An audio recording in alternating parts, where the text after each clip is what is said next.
पिछली क्लास में हमने आपको राष्ट्रपति के बारे में बताया था, उसी को कंटिन्यू करते हुए आज उसके आगे के बारे में बताएंगे। तो आज लिख लेते हैं राष्ट्रपति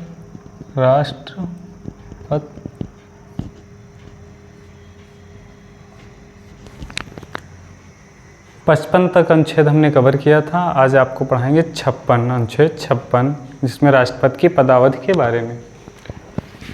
अनुच्छेद 56 राष्ट्रपति की पदावधि। राष्ट्रपति की पदावधि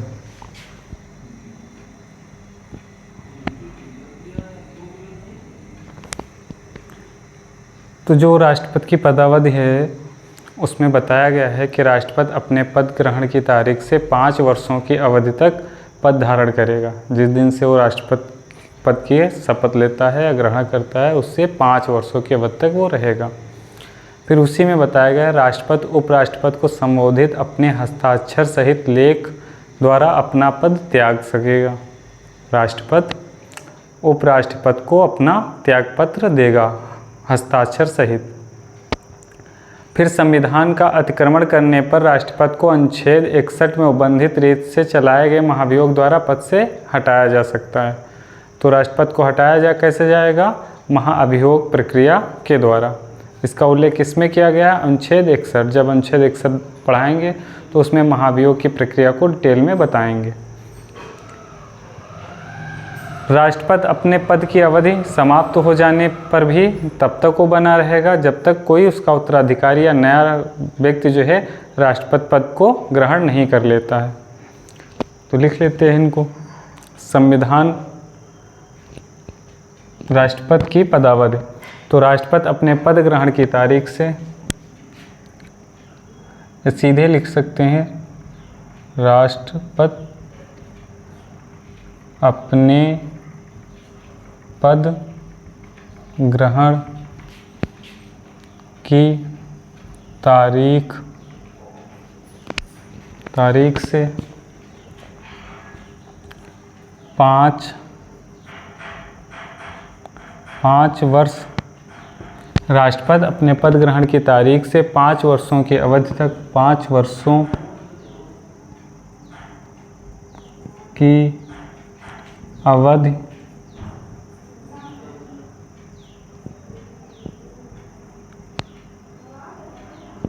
पद ग्रहण करेगा। जब नोट्स बनाएंगे शर्ट में तो उसमें लिख सकते हैं राष्ट्रपति की पदावधि 5 वर्ष। फिर राष्ट्रपति उपराष्ट्रपति को संबोधित अपने हस्ताक्षर सहित लेख द्वारा अपना पद त्याग सकेगा। दूसरा है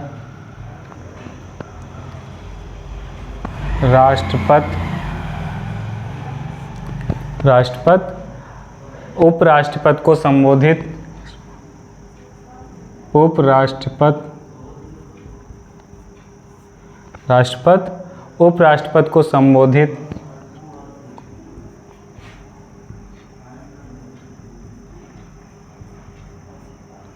राष्ट्रपति उपराष्ट्रपति को संबोधित अपने हस्ताक्षर सहित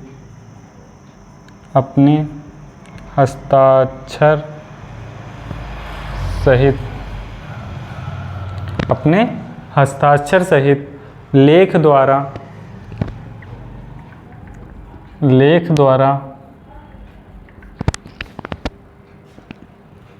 द्वारा अपना पद त्याग सकेगा।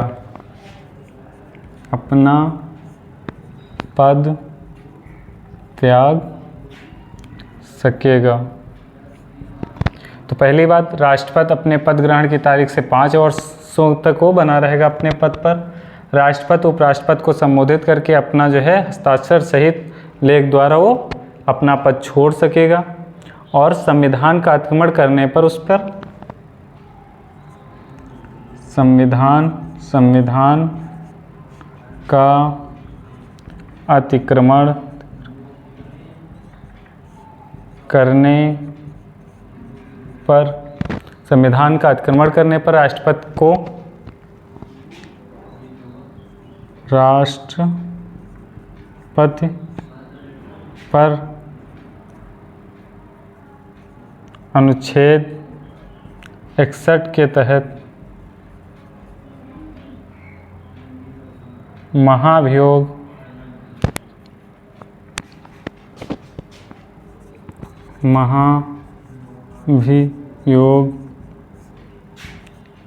के द्वारा पद से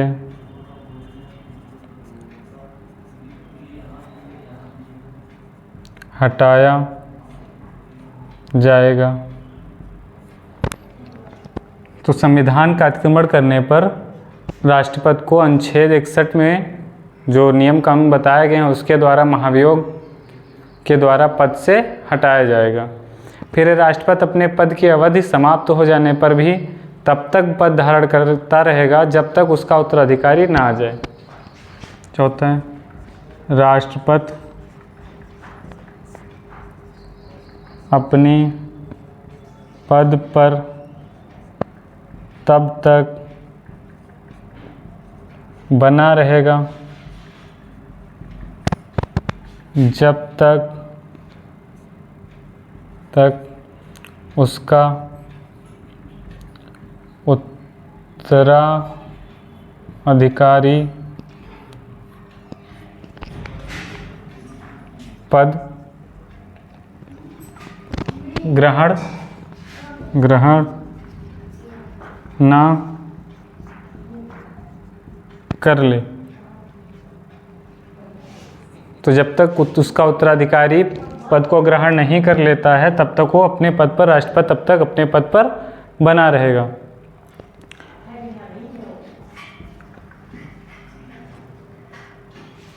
तो उपराष्ट्रपति को संबोधित त्यागपत्र की सूचना उसके द्वारा लोकसभा अध्यक्ष को तुरंत दी जाएगी। जैसे उपराष्ट्रपति को संबोधित त्यागपत्र देता है तो तुरंत लोकसभा अध्यक्ष को भी सूचना दी जाएगी।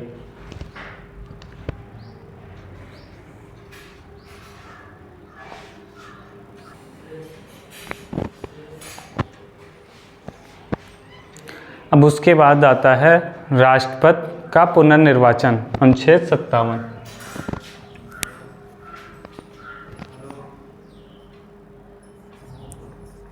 अनुच्छेद 57 राष्ट्रपति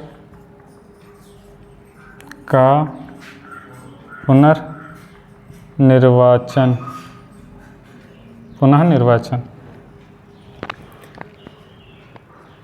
तो वह जो राष्ट्रपति है कितनी बार भी पुनः निर्वाचित हो सकता है, जबकि अमेरिका में एक व्यक्ति 2 बार से अधिक राष्ट्रपति नहीं बन सकता है। एक व्यक्ति 2 बार ही बन सकता है, लेकिन भारत में ऐसा कोई बाध्यता नहीं है। एक बार राष्ट्रपति बनने के बाद वो कितनी बार भी बन सकता है। लेकिन अभी तक राजेंद्र प्रसाद सिर्फ 2 बार राष्ट्रपति रहे हैं, बाकी सबका कार्यकाल लगभग 1 बार ही रहा है। तो लिख लेते हैं, वह कितनी बार पुनः निर्वाचित हो सकता है। वह कितनी भी बार पुनः निर्वाचित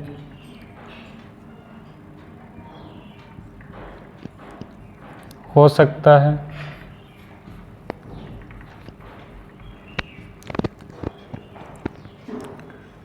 अमेरिका में एक व्यक्ति अमेरिका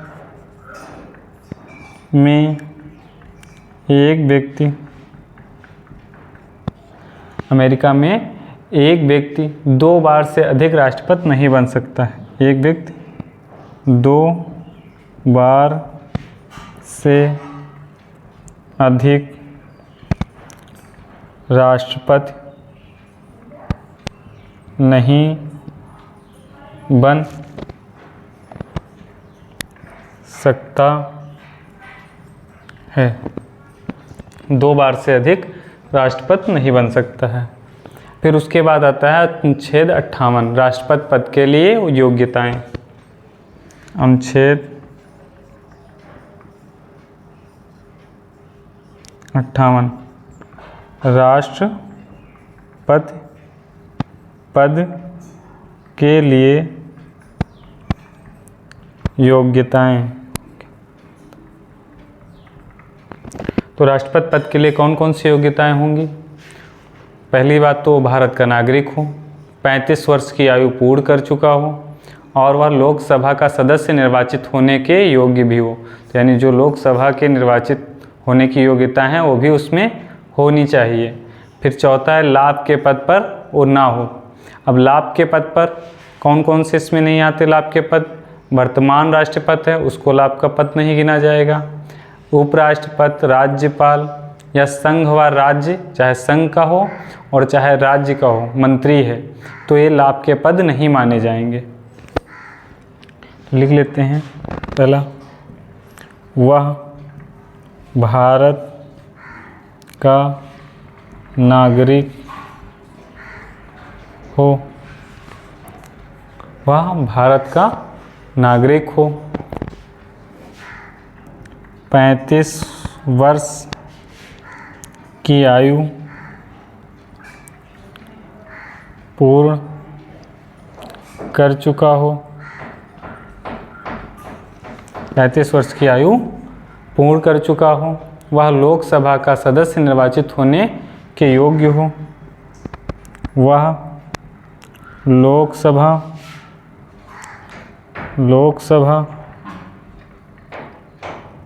का सदस्य निर्वाचित होने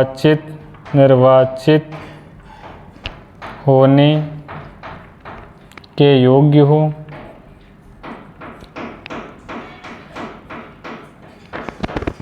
वह लोकसभा का सदस्य निर्वाचित होने के योग्य हो और लाभ के पद पर न हो। पता है, लाभ के पद पर न हो। तो वर्तमान राष्ट्रपति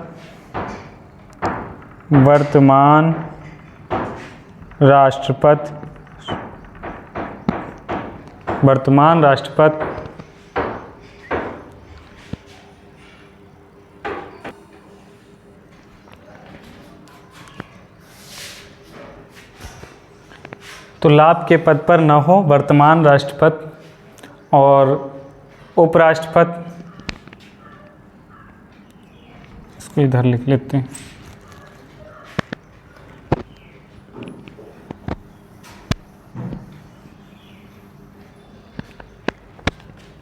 चौथा है लाभ के पद पर न हो।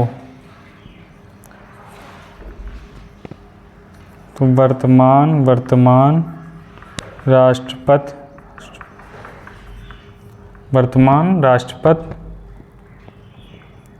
अथवा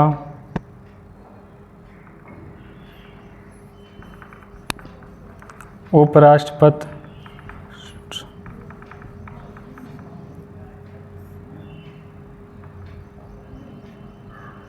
अथवा उपराष्ट्रपति, राज्यपाल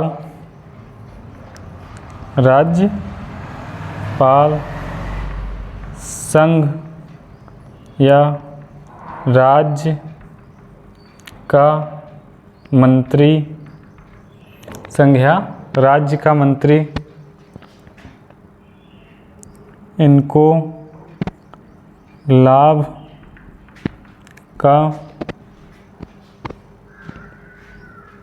पद नहीं माना जाता है, यानी ये लाभ के पद में नहीं आएंगे।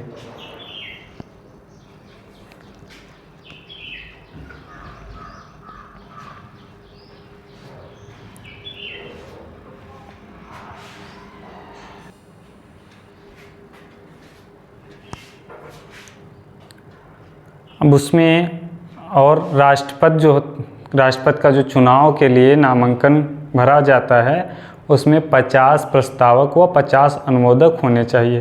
ये भी क्या है, एक योग्यता में आता है। और उम्मीदवार भारतीय रिजर्व बैंक में 15,000 रुपये की जमानत राशि जमा करेगा, उसको जमा करना पड़ेगा। और अगर कुल डाले गए जो मत हैं उनका 1/6 भाग वो नहीं प्राप्त करता है तो ये 15,000 रुपये उसके जब्त कर लिए जाएंगे, नहीं तो वापस कर दिए जाते हैं। अगर 1/6 उसको भाग मिल जाते हैं वोट तो 15,000 वापस हो जाते हैं। तो लिख लेते हैं, राष्ट्रपति के चुनाव के लिए राष्ट्रपति के चुनाव के लिए राष्ट्रपति के चुनाव के लिए नामांकन के लिए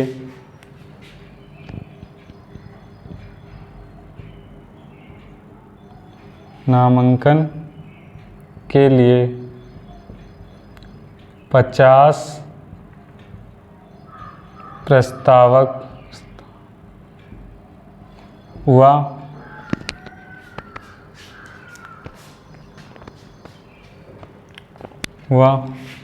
50 अनुमोदक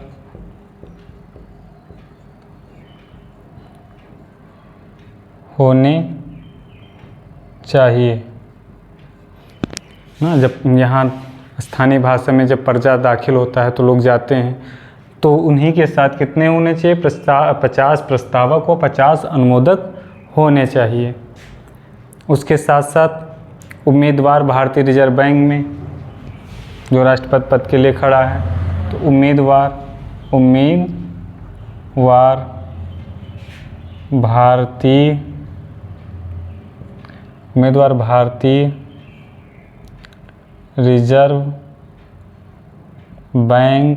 भारतीय रिजर्व बैंक में 15,000 रुपये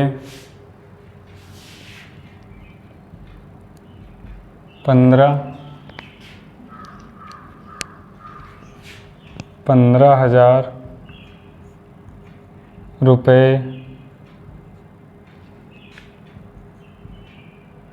जमानत राशि के रूप में जमा करेगा। तो राष्ट्रपति के चुनाव के लिए नामांकन के लिए 50 प्रस्तावक व 50 अनुमोदक होने चाहिए। उम्मीदवार जो खड़ा है वो भारतीय रिजर्व बैंक में 15,000 रुपये जमानत राशि के रूप में वो जमा करेगा। कुल डाले गए मतों का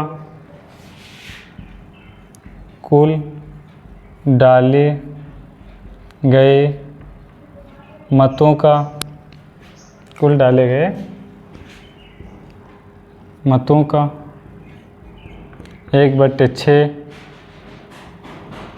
भाग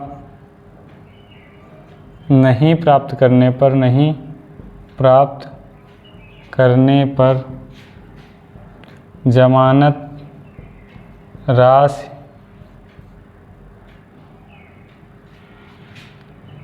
जब्त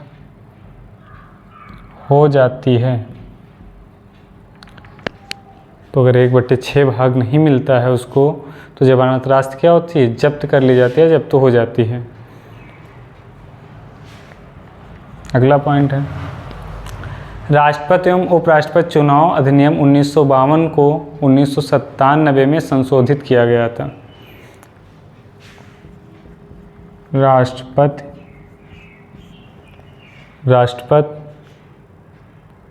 एवं उपराष्ट्रपति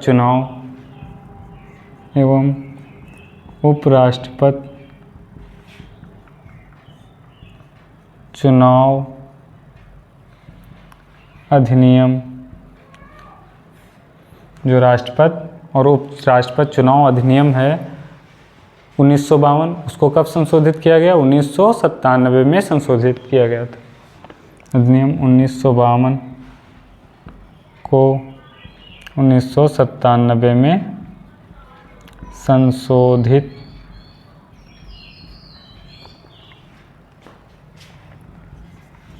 किया गया था। अब इसमें जब संशोधन किया गया तो किसमें, जो यहाँ 15,000 रुपये हैं ये पहले क्या थे 2,500 रुपये, कब 1952 में। फिर ये बढ़ाए गए कब, वो जो संशोधन किया गया है राष्ट्रपति एवं उपराष्ट्रपति चुनाव अधिनियम 1952 को जब संशोधित किया गया तो इसको कर दिया गया 15,000 रुपये। और पहले प्रस्तावक कितने थे? 10 प्रस्तावक 10 अनुमोदक। इनको भी बढ़ा दिया गया कि अब कितने कर दिए गए? 50 प्रस्तावक और 50 अनुमोदक। कब? 1997 संशोधन में।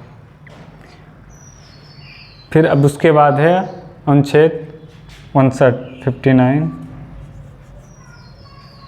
अनुच्छेद 59। इसमें क्या दे रखा है? राष्ट्रपति पद के लिए शर्तें। राष्ट्रपति पद के लिए शर्तें। अब कौन कौन से राष्ट्रपति पद के लिए शर्तें हैं?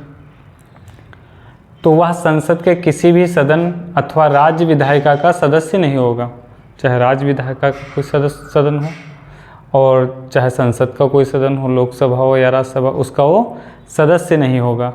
यदि कोई व्यक्ति निर्वाचित हो जाता है तो उसे अपने पद ग्रहण से पूर्व त्यागपत्र देना होगा, या वो रिक्त मान लिया जाता है उसी दिन से जब राष्ट्रपति का वो शपथ ले लेता है। तो लिख लेते हैं पहली शर्त, वह संसद के किसी भी सदन यानी राष्ट्रपति, वह संसद के किसी भी सदन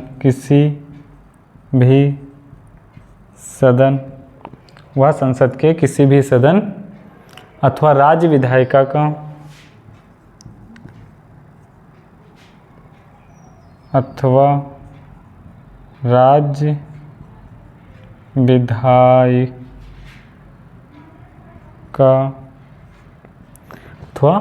राज्य विधायिका का सदस्य नहीं होगा।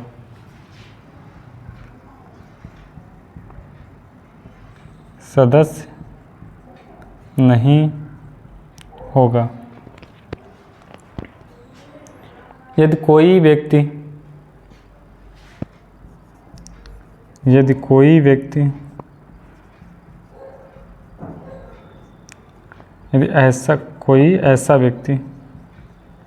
ऐसा व्यक्ति जो मतलब दोनों या संसद का या राज्य विधायिका का सदस्य है, निर्वाचित हो जाता है। यदि कोई ऐसा व्यक्ति निर्वाचित हो जाता है तो उसे पद ग्रहण करने से पूर्व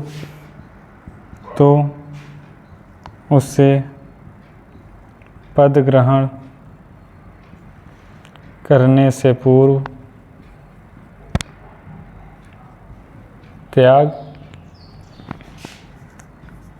पत्र देना होगा।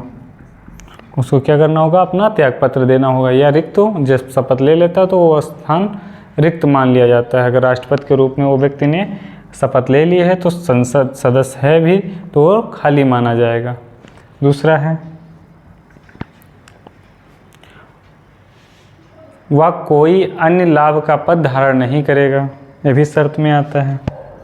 वह कोई अन्य लाभ का पद धारण नहीं करेगा, यानी वो दूसरा कोई पद धारण नहीं करेगा। लाभ के पद में हमने बताया था कौन कौन नहीं आते, बाकी सभी आते हैं। फिर तीसरा है, उसे बिना किराया चुकाए आधिकारिक निवास मिलेगा। उसे बिना किराया चुकाए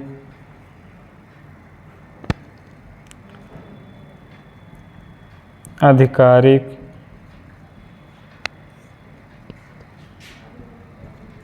निवास मिलेगा, यानी जो राष्ट्रपति भवन है उसको वो मिलेगा, उसका कोई किराया नहीं उसको देना होगा। फिर चौथा, उसे संसद द्वारा निर्धारित उपवन, उसे संसद द्वारा निर्धारित उसे संसद द्वारा निर्धारित उपलब्धियों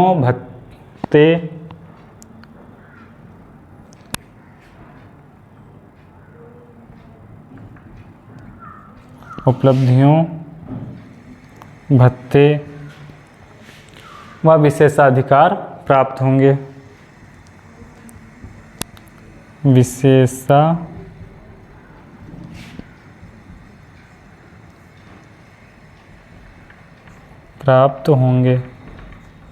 तो जो संसद निर्धारित करेगी, जो उपलब्धियां होंगी या भत्ते होंगे और जो उसके विशेषाधिकार हों, सभी उसको प्राप्त होंगे। 5वां है, उसकी उपलब्धियां और भत्ते उसकी पदावधि के दौरान कम नहीं किए जाएंगे। उसकी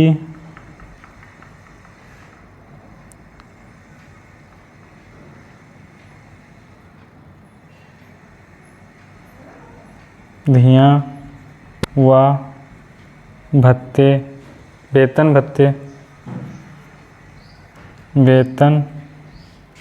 भत्ते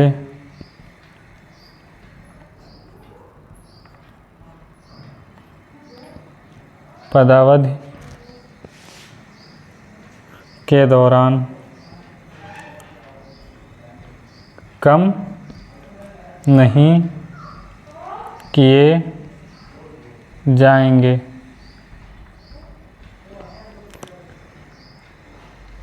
तो जो भी उसको मिल रहे हैं वेतन या उपलब्धियां हैं, तो पद के दौरान उसमें कटौती नहीं की जाएगी। उसके आगे के अनुच्छेद हम अगले वीडियो में आपको बताएंगे।